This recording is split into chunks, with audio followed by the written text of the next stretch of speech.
সিরিয়ার president Bashar আল আসাদ রাজধানী দামেস্ক ছেড়ে পালিয়েছেন।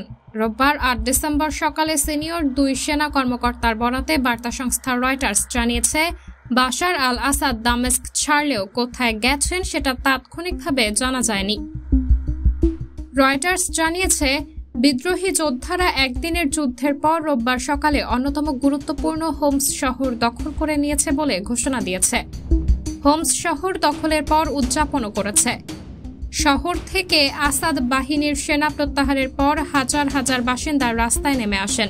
তারা আসাদ পালিয়ে গেছেন, হোমস মুক্ত এবং সিরিয়া দীর্ঘজীবী হোক বলে স্লোগান দেন। প্রতিবেদনে বলা হয়েছে, হোমস দখলের পর বিদ্রোহী যোদ্ধারা দামেস্কে ঢুকে পড়েছে। এ সময় আসাদ বাহিনীর কোনো চিহ্ন ছিল না।